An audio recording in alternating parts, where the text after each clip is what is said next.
Welcome to the Agent Upgrade Podcast with your hosts Jasmine Alan and Alan Corey, where we learn the strategies of top producing real estate agents so you have the tools to upgrade your own real estate career.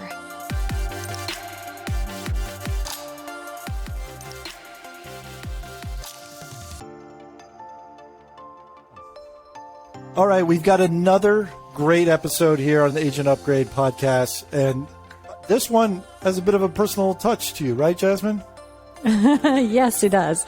So something that Alan and I have in common is that wherever we travel, we always get interested in buying real estate wherever we go. So my husband and I, we went to Alaska for a couple weeks. We did a cruise, and so we totally fell in love with that place. It's amazing. So our guest today is from North Pole, Alaska. Yes.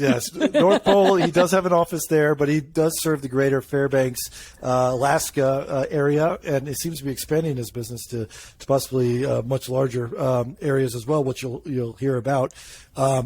But yeah, I love whenever I travel somewhere, I am just a real estate junkie. I go into the touristy and get those free magazines and picture my life living here and what can my money buy? Like that's part of vacationing for me. That I can't get away from it. It's creating the whole fantasy about like how amazing would it be to live in this place. Yeah. And Alaska is very special. The nature, like when we were on a cruise, we went to different places like Skagway and Ketchikan. And right now it's pretty spectacular because there is so few tourists, and, there haven't been tourists during COVID. And so the nature is even more spectacular. Like there were so many whales out. And so, and we got to go through like these different fjords, and it's so different. Like, it's just so different up there. Like all of, like, especially some of the communities that we went to, like everything has to get shipped in or flown in, right? You can't like drive to some of these places. Like the only way, it's like, well, every Tuesday the town gets its groceries delivered, right? That's when you go buy your groceries because that's when everything gets delivered. But it's just the beauty and the mountains and the glaciers is just like, wow, it's a whole different level. So it's amazing. And so I'm so excited to get to interview Jerry because he gets to live there every day, all day. Yes. So he's like, yeah, the Northern Lights, whatever. I think you can kind of see them right now, actually. And so, yes, we're here with Jerry Lymburner on this episode. He started his own brokerage powered by Lymburner. So if you're wanting to, check out real estate, or you have a client happen to be moving to Alaska, definitely Jerry's the man to talk to. He came from nothing, which seems to be a consistent story with a lot of our guests. Come from nothing, and then they kill it. He's got 15 agents in his brokerage right now. And it's interesting it's inspiring to hear, like, it doesn't take a great education. It doesn't take being super well connected. It takes picking up your phone. It takes responding to Facebook ads, what you're going to learn. This is sort of what Jerry does. And I think this is something that doesn't just work in Alaska. This is any town. So if you're an agent listening to this, that you're in a small town or you're not in a big market, you don't have the high price point homes. Jerry doesn't either, and he's got a team of 15, working as brokerage. So a lot to take away from this, a lot, and we get to learn a lot about the uniqueness of Alaska real estate. They've got some different things. Every locale that you do business in is going to have its own nuances, and we learn about Alaska's today. So I'm excited that Jerry's able to join us, and I think this is something for everyone today. Let's get going.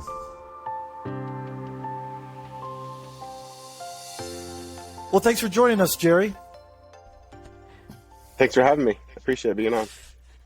Well, I'm excited to talk to you because, one, Jasmine just got back from Alaska, and you're our first Alaskan real estate agent. And I see you're the top one, and not just only Alaska, but North Pole, Alaska. Tell me about that. Is this, you guys take Christmas seriously? Is there a lot of Santa and elf sightings? Or I do believe it is like a city ordinance that you have to, if you have business, you have to like candy cane wrapped around your poles type thing. I know like McDonald's does and a few other places do type thing. I do believe there is like that has to happen, like a Sydney ordinance thing. I believe that makes fun. That's fun. Yeah. It is a giant tourist trap. There's a Santa Claus house here and things like that. It's a pretty big, it's a pretty big tourist thing. And there's like people from all around the world send their letters to the North Pole, right? And they'll end up here. And every year there's like either a church does it or something, or someone does it, a group does it. Like someone has to answer these letters, right? So there's like a bunch of, oh, wow. Every, November, December, whatever it is, there's some sort of community thing. Hey, we need volunteers to help write back to these kids type thing. And I'm not sure how the postage works and all that, but I feel like, USPS pitches in on that or whatever. They let us send the letters back to these kids or whatever type thing. And I've helped do it. I've helped write the letters. There's like a pre-scripted letter and you have to, sign it or whatever type thing. Cause there's thousands and thousands and thousands of kids that just send letters to North Pole, Alaska, and they all just come here. There's actually like a guy in the city council.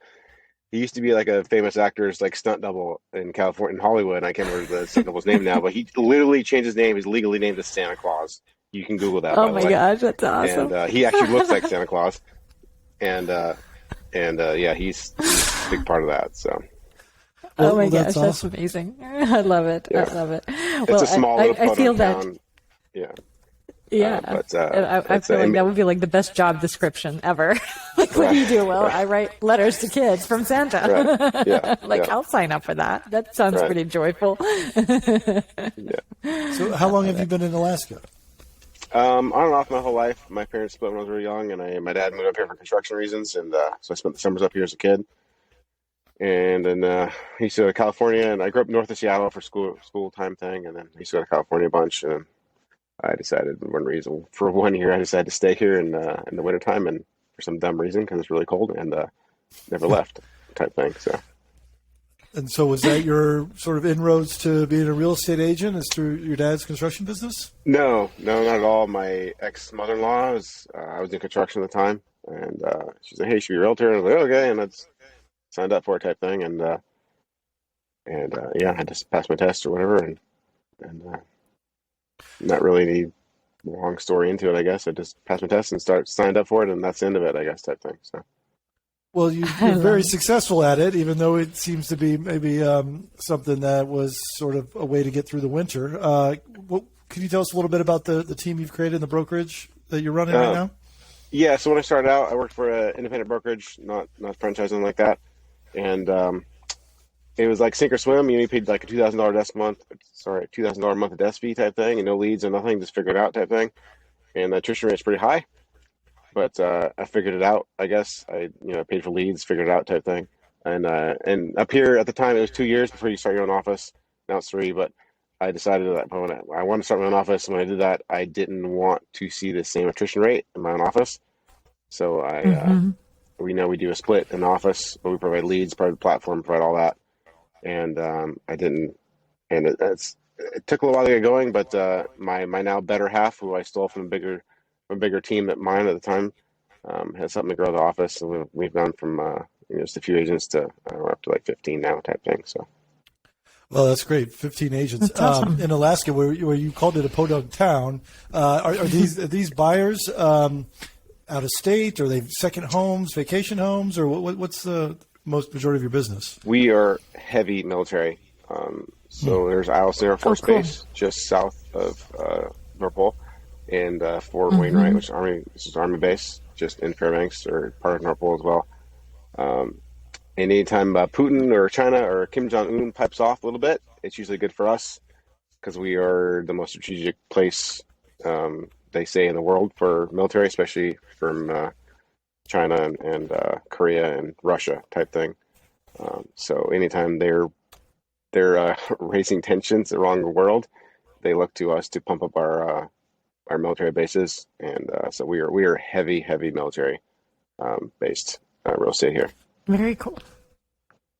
I assume then you're very heavily nuanced within VA loans. That's correct. Yes. Yeah. Right now we're probably 75% of our loans are VA loans. We don't have a lot of cash buyers up here. We don't have any tech or big huge companies, anything like that. It's all smaller companies and military type things. There's conventional stuff too, but it's probably 75% VA stuff. And Yeah. right now they added like 52 of the new F-35 jets. I don't know if you feel those or not here at Alaskan, and that's a big influx for us. For a bigger base, it probably wouldn't be, but for us, it's a big influx of 5,000 people in the last couple of years. And our appraisals are about 90 days out right now. Oh my goodness! Appraisal. Wow. It's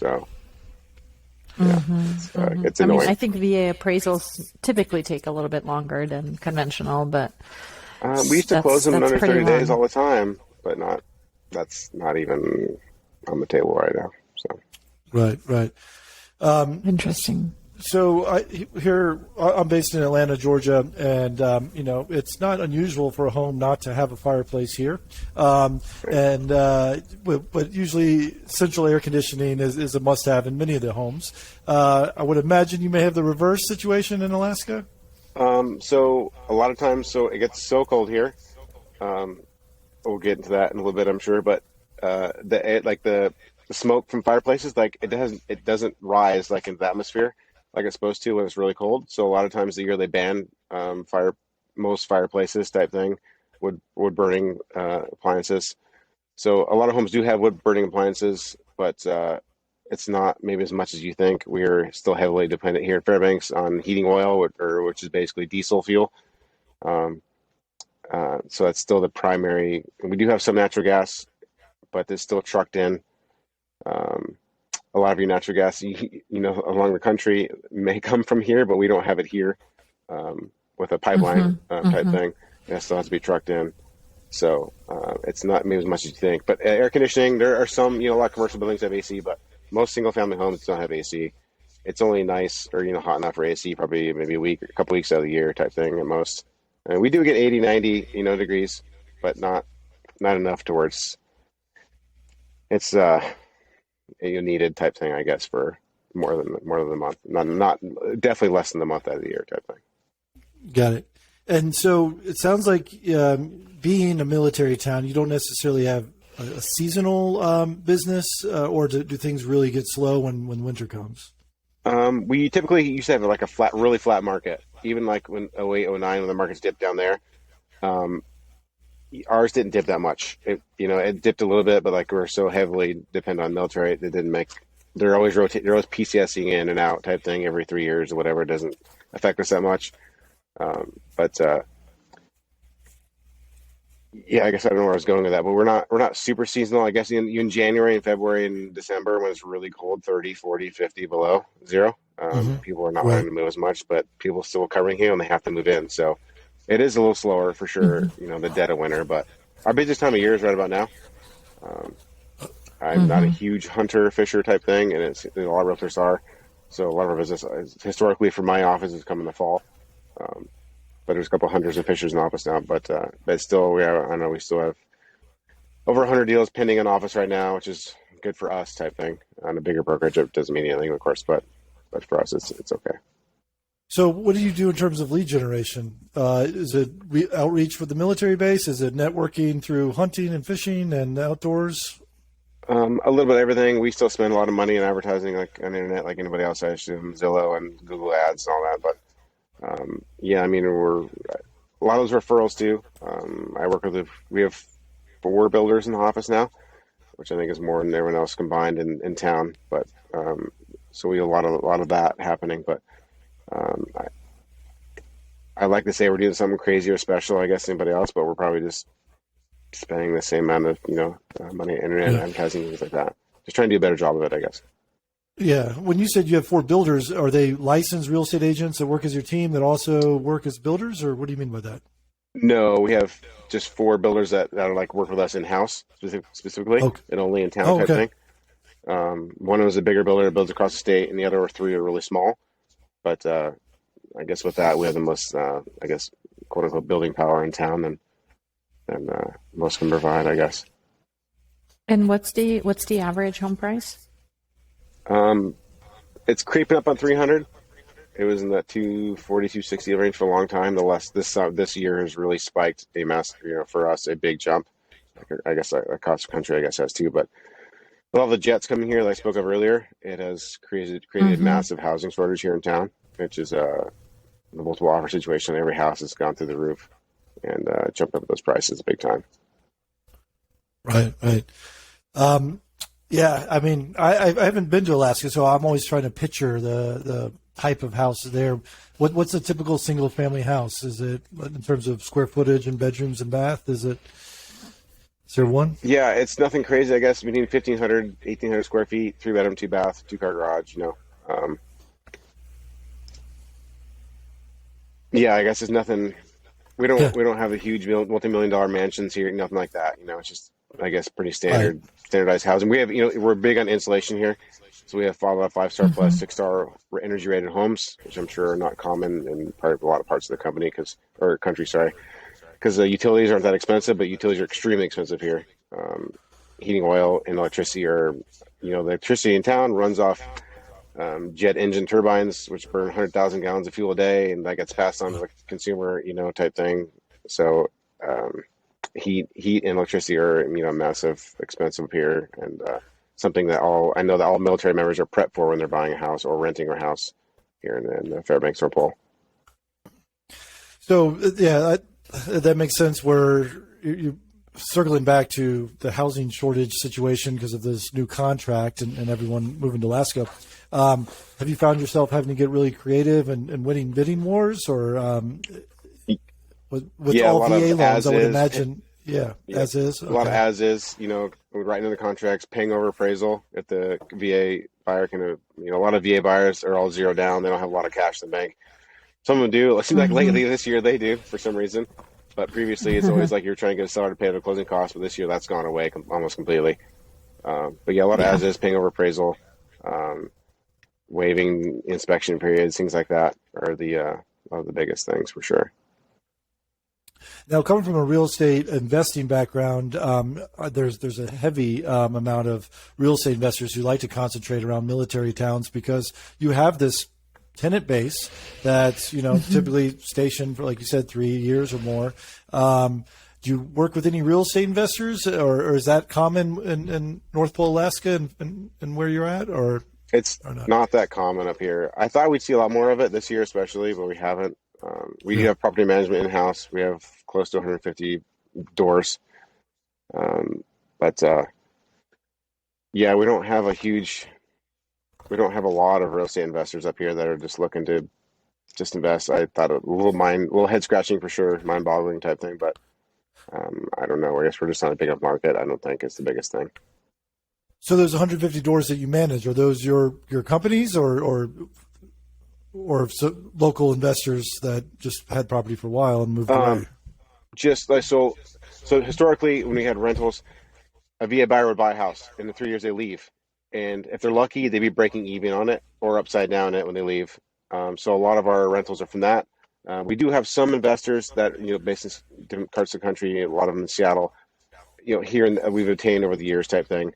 Some of them are building a lot of new stuff with some of the builders we have, but out of those 150 doors, there's probably, I want to say the number. She just told me, our office manager told me the other day, but it's like 70 or 80 owners. So it's not. Oh, well, that's not. A lot of it's private.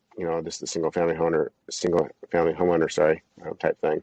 It's not like one company owns a big chunk of them type thing.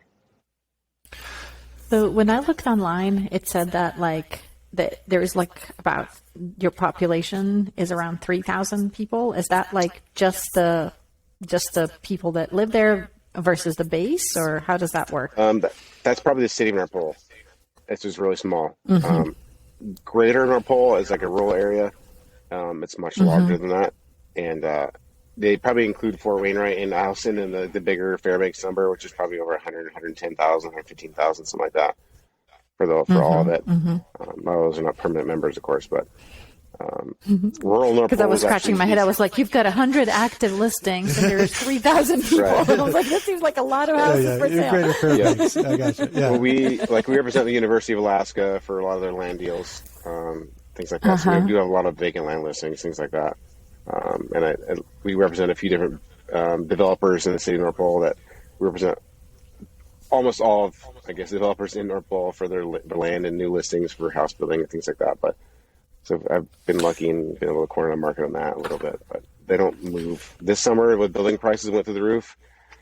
I was hoping to have a banner year for new construction, and that did not happen at all. So we're doing about just because of supply chain. Yeah, that too. Yeah, and just building prices went through the roof. And again, we did like close to 30 or something new construction here in Fairbanks, North Pole, which is a lot for us. It's nothing for some big subdivision and somewhere type thing. But I was hoping to do a lot more than that this year. But when building prices went through the roof, it just shut down a lot of that too. So being someone who started the brokerage, and you said 15 people on staff. So you that was your vision from day one, getting a license. You're going to open up your own brokerage. Yeah, like the broker I was looking for, he was a super nice guy. I didn't necessarily like the way he ran things type thing. So I kind of decided, like, I'm going to get my 2 years in and I'm going to do my own thing. And so that as soon as my 2 years is up, I took my test and passed it right away. And that's what I did. I didn't necessarily have a direction, I guess, when I started, other than I wanted to sell every house in town type thing, but like any other realtor, I guess. But it wasn't until the last couple of years and my better half and I on each other type thing that she's really helped grow. She came from a bigger team and Got it. Help us guide us in the right direction. And they like her a lot better than me, apparently. So people like coming up. They moved over. Yeah. I like that. So talk to me a little bit about your day to day. Like, what is your typical day look like? Are you still out showing houses, taking listings, or do you mostly pass off stuff to the other agents? I'm not doing. So the one builder's the bigger builder. I help him. I guess he's still my main client type thing. But I'm not. I still do help people. I am trying to help the newbies get going type thing. There is a lot of, it takes a lot of time to get them converting leads and selling houses type thing. I still have like 20, close to 30 transactions pending myself type thing. I feel like I'm on idle with that a little bit. We do have a transition coordinator which handles a lot of our day-to-day type stuff. My better half has 30 plus deals going, so she's did take a lot of the brunt of the work type thing. So I guess I wake up in the morning. I'm always answering texts, emails, first thing I wake up, whatever. I'm not doing a lot of day-to-day showings. I'm trying to get the newbies trained up to do that type thing.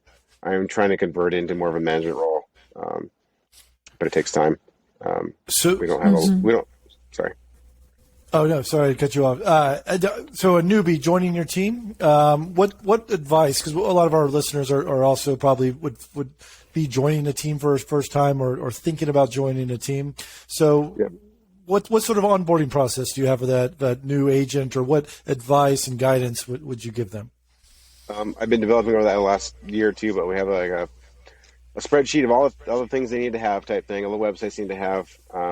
We get in a group text. We have like a funny one in the office, things that should not repeated type thing, and like an official one. I have them join both of those so they can learn how to talk to people, I guess is the biggest thing. I tell them every day, hey, send a text out to the group chat every morning or every night before the next day, and then showing us I can go along to learn type thing. The biggest thing, one of the newbies in our office created coined social chameleon, because my biggest builder, they're Mennonites, there's no swearing, the wives wear the women wear the house and prairie outfit type thing, and but half the buyers are sailors, they swear like sailors, drink like sailors, whatever type thing, so you have to be able to change right away, type thing. So the personality is the biggest thing to selling a house. I be personable. When I was started, I was an introvert, I was not a talker at all, so I've had to change that, of course. But that's the biggest thing, is to be able to learn. You got to go outside your comfort zone, outside your bubble, whatever it is, to learn how to talk to people.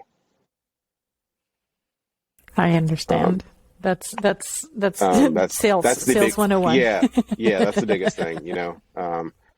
There's not a lot of door knocking going on up here, type thing, and that's kind of dying, type thing. But when you answer that phone call, the Zillow call, whatever it is, you got to learn how to talk to people, and when you meet people, you have to be able to try and find something you can relate to them immediately, within the first 30 seconds. Try to find something to relate to them is my biggest thing when I try to sell to our newbies. And when you get referrals, like, do people always want to work with Jerry, or how do you hand it off? How do you handle the transitions from you to a newer agent? Not necessarily. No, some of the bigger commercial clients, if we do have a commercial client or something, I usually take them on. But residential sales, no. Like I'll meet them at the office or whatever. If they're, I guess a lot of showings later, all FaceTime or Google or whatever it is, because they're all VA and they're not coming here. They want a house to move into before they ever get here. So we've been doing a lot of video showings and they buying a house long before they get here type thing. So I will do like a phone call or group chat or something, whatever I think the client's comfortable with. I will make a phone call if I like, hey Jerry, I got this client that wants to buy a house. I'll call them and feel them out type thing a little bit. And if they're very prominent and working with me or something, I'll keep them. But not very many are. They're usually okay working with whoever as long as they're competent. So it sounds like you straddle the line as a realtor between residential and commercial. Is that accurate? Yeah, we do a little bit of everything in the office. We don't have a huge market up here, so for everything, residential is by and large the biggest. But yeah, we do a little bit of everything. A lot of multifamily, not a whole lot of commercial, but some. There are some other companies coming. Yeah, do agents have specialties, or is it that you basically have to be a bit of jack of all trades? A little bit of a jack of all trades. There's some that only want to do certain things. Most of the realtors in my office are pretty new. There's a couple that have been doing it for a little while, but we range from 23-year-old, newbie in the office till there's a lady in my office that's 86, I think she is. Type thing with it. We have to help her a bit, let's say, but she's the nicest old lady ever type thing, So, we don't. Like I don't want to push someone into a corner to do something they have to do when they're new. Like I make sure they're just helping the buyers type thing. If they have a seller, like I'm going to help them hands on, me or my better half or someone else in the office that's been here a little while. It's going to help them hands on for everything. We don't want to screw it up or lose a client or have a bad review or et cetera, et cetera. So we don't just send them into the wild and with a fork and tell them to figure it out type thing. Do you guys have so your brokerage is called Powered by Lymburner Realty, right? That's correct. Yep. Is there you guys have brick and mortar, or is this a virtual brokerage? We have two offices currently. One was in our Pole. That one is everyone seems to congregate in the Fairbanks office. So the Pole office is currently vacant, and I have a for rent sign on it, but it's still there for people to use. There's still a printer there and all that. All the desks are still there. We're in the middle of a transition, I guess, type thing. We are looking to open an office in Wasilla, Alaska, pretty quick. My biggest builder wants me to be there. He isn't too fond of his realtors he has there in Anchorage, Wasilla type thing. So I'm working on making a transition to that. Is the next thing I guess I have to figure out in the next few months here. So, but no, we have two offices currently. One is the Fairbanks one. It seems like everybody wants to be there for whatever reason. So that's where we're at right now. Well, it sounds like you've got, and I recommend this as well. This is a tough client to get as a new agent, but someone who's experienced, you get a builder client who obviously you're considering building an office, whereas this builder client wants you to build an office. Definitely that is a ongoing relationship. You make the builder successful, the builder makes you successful. Let's grow and build homes together all over Alaska. How did maybe someone who's interested in that sort of relationship, how did you first do your first deal with this builder and build that relationship? So like I tell all the newbies in the office, like this lead came off a Facebook post, organic Facebook post on a land listing I had, like a $20,000 piece of land. The realtor at the time that he had commented on it, like I don't remember what the question was, but I responded immediately and I didn't hear anything back. And then it was like, I don't know, a couple weeks or a month later, like the realtor at the time, hey, we're going to come up there to your market. It's like 5-6 hours away. Wasilla is 5 hours away driving, an hour by flight to Anchorage. Anchorage is 6 hours away driving. Hey, we're coming up the weekend, and they had a client. They were going to build a 32-unit complex in North Pole. They were getting ready for this big Air Force push for the new jets and all that. And they got no problem. I didn't think anything of it, and I showed them around. And for a reason, that realtor and that builder fell out of touch, and I became their person or whatever up here locally. And I did help them across the state. Alaska's a bigger state than most that we have. So I've helped him across the state a little bit here and there. And he's had several people there where he's at locally. And for a reason, I seem to answer my phone more than others and do a slightly better job, I guess. He seems to like that. But I always tell the newbies, it doesn't matter how small the lead. Like, you never know what it'll turn into. It was off some little small land listing, and now it's my biggest client in the office. So I try to tell them never like to turn down some crappy, you think it's a crappy lead. Like you never know like who's on the other side, looking to buy or sell or whatever it is, so I try to make sure I try to get them wrap their heads around that. It is hard at times, because they're always looking for that. For a big listing up here is a $300,000-$400,000 listing, $500,000, whatever it is. But I always try to tell them that it's not always about that. That to me, I'm going to zero in on what I'm hearing from you, and it's what I subscribe to, and that is speed of response. I think that is one of my biggest strengths, and I don't know if necessarily it's a strength. It's the most well received thing that I do.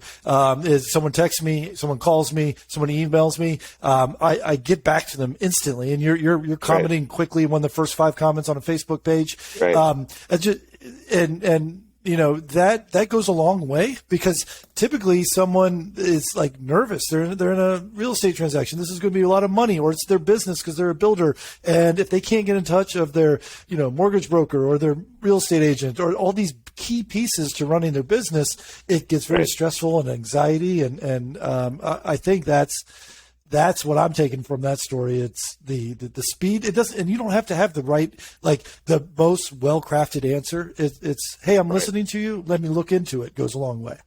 I will tell you, I am not the smartest person in the room any given time. I used to race dirt bikes for a living, across the United States and Europe a little bit here and there, whatever. And I was a construction guy. Now I'm a real estate guy. I didn't go to college. I don't have a college degree. I have a high school diploma, but I'm just willing to work the hours. Back when I was married, I was answering my phone on my wedding day, not going down the aisle, let's say, but on the day, I will answer my phone. I was willing to work when other people weren't, and that's it. There's nothing else. That's it. Before and after hours, on the weekends, whatever. That's what got me going. That's what, type thing. This year I've taken a little step back. I'm not in the top, our office is doing okay, but I'm not the top 5 realtors right this second. But because I'm trying to help grow the office and help the newbies type thing, but just willing to work the hours like people weren't. And that's not because I knew something they didn't know. I just answering the phone when other people were not answering the phone. That's for someone new. That's like, we had a showing, or Sunday morning I woke up, and we had a client hit the web. It was a realtor.com lead on Saturday night, and I handed it off. And that realtor, he reached out to them, they didn't answer. Sunday morning, they were reaching out again, and I forgot to transfer the lead in our back end, in our CRM, so it's still coming to me. And so I was trying to reach out to the realtor, and he was still sleeping. He partied all night, whatever it was, and he wasn't answering. So I had to answer. So I called different. We have a few realtors in the office, so I transferred to the realtors. Hey, can you call us? And she goes, yeah, I'll have kids today, blah blah. Like, all right. So I just like, screw it, I'm gonna go take this client. It was like $115,000 client or whatever it was. It was like, I didn't really want to take it, but whatever. But she called me back 2 minutes later. She's like, you know what? I regret calling, telling you I wasn't going to take it. Like, give it to me type thing. So I met her there, and I transferred the lead off, and she showed a bunch of houses yesterday. She showed them like 13 houses or something crazy yesterday. And, they're going to be a client. I don't think they bought a house yesterday, but they're going to come back next weekend or whatever. And they're going to buy a house, but that's someone that took initiative and was able to pass her kids off to her husband, or, whatever. And that's what we're looking for. That's a little bit. I saw a little bit of me and her type thing, yesterday. Right. And I think that the internet lead speed's super important, because that buyer that obviously doesn't have a relationship with anyone local, and they're probably spamming 3 or 4 different agents across Alaska as they're looking at listings. So yeah, speed is ultimate. That's correct. Factor there. Yep. Yeah, I mean, I would say especially with one of the things that I know from working a lot of internet leads with real estate agents and on my own, I feel that if you can reach out to that lead immediately, and it's almost like if you call them as if you're a telemarketer, or if you're insecure, or if you sound like you're just you don't know what you're doing, that's a very different call versus if you call them as if this is the 10th time you're talking to them, right? There is just a difference, like you just kind of fast forward through whatever the insecurity, like, you don't know me, are you going to trust me? But you just assume, that they're going to love you, they're going to trust you, and you have like a real deep connection with them on that first call where you're not the salesperson, but you're really there to help them. I think people really notice that. And that's when you get like a really high conversion on, and so one of my taglines like on Zillow for the longest time was like, we met online, but I'm not an online lender. Like I am your girl, right? I'm going to be there to take care of you. Like even if we're not, maybe we don't meet in person. And I think people can notice that. Right off the bat. And then just to piggyback on the beginning of this conversation, like, isn't it so freaking amazing the business that we're in? Like that people that, those of us that don't have degrees or fancy, educations, bringing up whatever, but if we're just hustlers, right? Or I think the girl equivalent of a hustler is a diva, I think so. No, if we're just willing to go at it. I wish I would video my better half when she's talking to clients, especially the first time, because she's from back east and she lives here, and so she's been all over the place. I've been all over the place, and I wish I'd video her more when she's talking to clients, because she relates to them immediately. And I do the same thing. Like a lot of our clients come from Germany, or stations are from Germany, or like whatever. I lived in Switzerland. I've been in Germany racing and whatever. So I try to relate to them. Like, hey, where are you guys? Oh, I'm in wherever. And I try to relate to them in some way, somehow, right now. Is my first, so they like feel. So they drop that guard goes down. That's all I'm looking to go, So next I'm gonna hang up. They're gonna call me back or whatever. They're gonna answer my text. They're gonna answer my email, whatever it is. I just want to make sure they're gonna stick with me or whoever it is in the office type thing. It's definitely the biggest. You don't need to be born and raised here. Like there's nothing to do with anything. And I would say that generally in any real estate job. So when you get those people who are being transferred from Germany to Alaska, are they excited about that move, or are they worried, or are they both, or asking about the weather? I would imagine. It depends. Some are real excited. I think they see all the HGTV shows. I've done one of the shows. I can't remember the name of the show. The Alaska shows. It's all staged and a joke. Whatever. But they all see those. They all think that's what they're getting into. Type thing. And a lot of them are, they're really happy to get here. Some of them are not so excited, but I never met a client that absolutely hated it here. The winters are long and they are cold. If you've never heard of the term, it has to be warm enough to snow. You'll learn it when you come here because it's not warm enough to snow a lot of the time of the year. If you didn't know this, it has to be about 10 below or warmer to snow. And a lot of times we are below that, unfortunately. So that is a shock to some people. I guess it's like living in Phoenix. You go from like building the car to AC, right? It's here. You go from heat to heat. You have auto start in your car, whatever it is. It's the same thing. Just trying to warm up. You can't. Yeah, you're trying to. In Phoenix, you're trying to burn from your building to your car. Here, you're trying to freeze. It's it's kind of the polar opposite type thing. No pun intended, but I guess some people really like it. They love. You can take a whiz out in your front yard type thing. Whatever. Some people, whatever it is, people like to go hunting or whatever. Like I'm not huge into that, but a lot of people are. They're going to come here and they really like it and they come back. Some people retire here. I don't know what the rate is for retiring here for VA compared to other places, but I do want to love coming back here because they like the freedom and the space and whatever. But it sure is beautiful out there. Yeah, in the summertime, it's real nice. Yeah. Yes. Yeah, I used to live in Sweden for part of my life. I was there, and it was so cold in Sweden. But there was there were several days in the year when you could walk out in a t-shirt, and that was like, wow, it's warm enough to wear a t-shirt today. It's like it was really, really special. So, yeah. Yeah, I can't quite decide if the Georgia humidity is worse or the 15, 20 below in Stockholm is worse. I'm not quite sure which one I prefer yet, but they're both tough on the breathing. Here it's too cold to breathe. Here it's too hot. Yeah, so we have a lot of like air quality issues in the middle of winter when it's like 30, 40 below because again the smog, the whatever it doesn't lift, like it would in a more temperate climate. So a lot of like burn bans, things like that, because the air quality gets so bad. So there's a lot of issues when it's 30, 40 below. People that are susceptible to air quality issues are not, let's wear masks, not go outside, whatever it is type thing. Pre-COVID, of course. But so we get a lot of that. I guess we've been here so many winters. We prefer the humidity and the warmth, and sweating. We prefer that rather than freezing. But that's just we're maybe jaded. So. So what sort of issues that air quality come up on inspection reports or anything when you're house hunting, or that's just an external factor? That's not necessarily. Yeah, that's an external factor. Yeah. There's anything to do with home inspection. But we do have a solid fuel burning disclosure. If there's a pellet stove or a wood stove or a fireplace or what have you in the house that we make people sign, just saying, hey, we told you that on certain days there's borough alerts saying you can't burn your wood stove or you're not supposed to. There's kind of a self-policing type thing. The borough, which is our county, they call them boroughs up here for whatever reason. We're trying to sort that out still to this day because the EPA is getting down their neck type thing about the quality of air here in town. So they've been trying to sort that out for the last 10 years or so. What to do about that? Well, cool. Yeah. This has all been very interesting. It makes me want to go to Alaska. I want to check it out, but I guess it's pick the right month to go visit. The wintertime is like the Aurora and all that, right? So it's coming up now even. People are all getting excited about that on Facebook and whatever. Again, I'm jaded, so I'm not super excited. But the summertime, I would come in July if I were you, type thing. But if you want to come and see the Aurora and go, there's like a natural hot springs here. That's a real big tourist trap.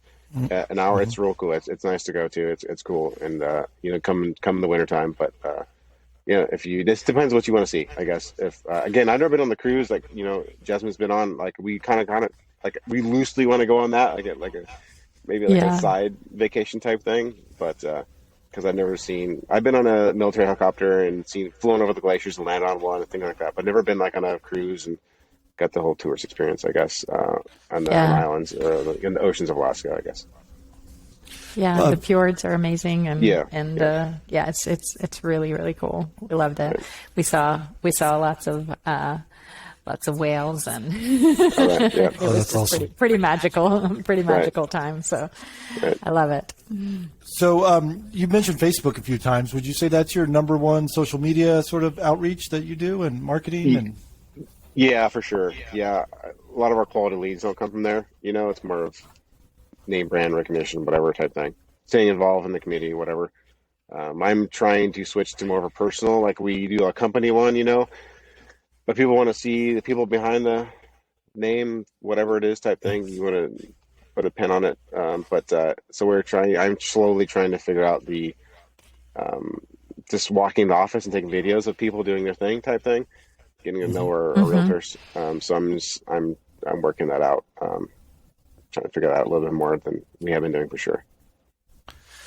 Well, that's awesome. So if people listening today want to sort of see what you're doing with Facebook or other social media, or what's the best way for them to reach out to you and kind of see how business is getting done in Alaska?